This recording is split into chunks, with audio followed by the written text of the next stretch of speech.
नमस्कार, मी पंजाब डक. आज आहे 15 मे 2025 आणि मी आहे केदारनाथ या ठिकाणी. आणि या केदारनाथ या ठिकाणाहून तुम्हाला महाराष्ट्रातल्या शेतकऱ्याला अंदाज देणार आहे की राज्यातल्या शेतकऱ्याला सांगू इच्छितो की राज्यामध्ये 15 मे ते 30 मे राज्यातल्या सर्व शेतकऱ्याला सांगू इच्छितो की शेतकऱ्यांना शेतीचे कामे तुम्ही करून घ्या. कारण की राज्यामध्ये सांगायचं झालं तर म्हणजे 15 ते 30 मेपर्यंत पावसाळ्यासारखा पाऊस पडणार आहे, म्हणून हा अंदाज लक्षात येतो. कारण की राज्यातले सर्व शेतकऱ्याला सांगू इच्छितो की काय झालं की हे पाऊस म्हणजे पूर्व विदर्भ, पश्चिम विदर्भ, दक्षिण महाराष्ट्र, उत्तर महाराष्ट्र, कोकणपट्टी, खानदेश, मराठवाडा सगळीकडेच पडणार आहे. म्हणजे आत्तापर्यंत तुम्ही उन्हाळ्यामध्ये इतका पाऊस कधीच पडला नाही, असा पाऊस हा राज्यात पडणार आहे, म्हणून हा अंदाज लक्षात येतो. म्हणजे काही ठिकाणी ओढे नाले वाहतील, काही नद्यांना पाणी देखील येईल, म्हणून असा पाऊस पडणार आहे, म्हणून हा अंदाज लक्षात येतो. म्हणजे 15 मेपासून ते 30 मेपर्यंत शेतकऱ्यांना माझी विनंती, तुम्ही काय करा, तुमची शेतीची कामे करून घ्या. कांदा असेल तर काढून घ्या, पाऊस उघडण्याची वाट पाहू नका. हळद असेल तर तुम्ही हळदीचे शिजवून वाळू घालून झाकून ठेवण्याची तयारी ठेवा. त्याच्यानंतर ज्यांचा मूग चालू आहे, भुईमूग चालू आहे, बरेच शेतकऱ्याचे फोन येईल की भुईमूग काढायला थांबवत का. मी म्हणलं तुम्ही काढून घ्या, कारण की पाऊस काय उघडणार नाही. आणि याच्यामध्येच काय होणार आहे, हा पाऊस काय होणार आहे 30 मेपर्यंत असाच चालू राहणार आहे. दररोज दोन दोन दिवस एका भागात मुक्काम करत.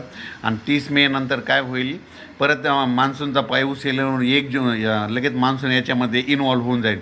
म्हणजे याच्यात सामोन जाईल. आणि जूनच्या पहिल्या आठवड्यात यंदा मात्र मिरगी पेर होण्याचा चान्स आहे, म्हणून हे सगळ्यांनी लक्षात द्यायचं. आणि राज्यातल्या शेतकऱ्याला सांगू इच्छितो की म्हणजे यावर्षी 15 मे ते 30 मे दरम्यान मान्सूनपूर्व पाऊस चांगला कोसळणार आहे, म्हणून हा अंदाज लक्षात यायचा. सांगायचं झालं तर हा पाऊस बीड जिल्ह्यात खूप पडणार आहे. बीड जिल्ह्यातल्या शेतकऱ्यासाठी आनंदाची बातमी. त्याच्यानंतर बीड जिल्हा, धाराशिव जिल्हा, लातूर जिल्हा, सातारा, सांगली, सोलापूर, कोल्हापूर, नगर, पुणे, नाशिक, पुन्हा नंदुरबार, धुळे, जळगाव, बुलढाणा, अमरावती, अकोला, वर्धा, नागपूर, भंडारा, गोंदिया, चंद्रपूर, त्याच्यानंतर परभणी, यवतमाळ, वाशिम, हिंगोली, बीड, जालना, संभाजीनगर, म्हणजे सांगायचं झालं सगळीकडे पाऊस पडणार आहे, म्हणून हा अंदाज लक्षात ठेवा. त्याच्यानंतर बीड जिल्ह्यासाठी आनंदाची बातमी.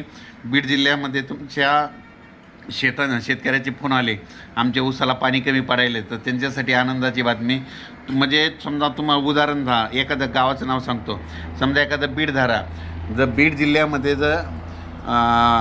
जिल्ह्यामध्ये एखाद्या गावाला म्हणजे ह्या 30 मेपर्यंत 4 वेळेस पाऊस येऊन जाणार आहे, म्हणून हा अंदाज लक्षात घ्यायचा. सांगायचं झालं तर पूर्व विदर्भ, पश्चिम विदर्भ, दक्षिण महाराष्ट्र, उत्तर महाराष्ट्र, कोकणपट्टी, खानदेश, मराठवाडा सगळीकडेच हा पाऊस पडणार आहे, म्हणून हा अंदाज लक्षात घ्यायचा. राज्यातल्या सर्व शेतकऱ्याला सांगू इच्छितो की तुम्ही काय करा, शेतीची कामे. ऊसवाल्या शेतकऱ्यासाठी आनंदाची बातमी. तुमच्या ऊसाला या 30 मेपर्यंत तुमच्या ऊसामध्ये 4 वेळेस पाणी साचल सऱ्यामध्ये, म्हणजे 4 वेळेस तुमच्या ऊसाच्या सऱ्यामध्ये पाणी साचल, म्हणून तुमच्यासाठी आनंदाची बातमी.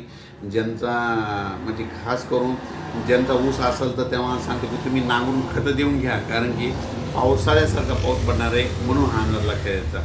अचानक वातावरण बदल झाला तर लगेच एक निश्चित दिला जाईल. धन्यवाद.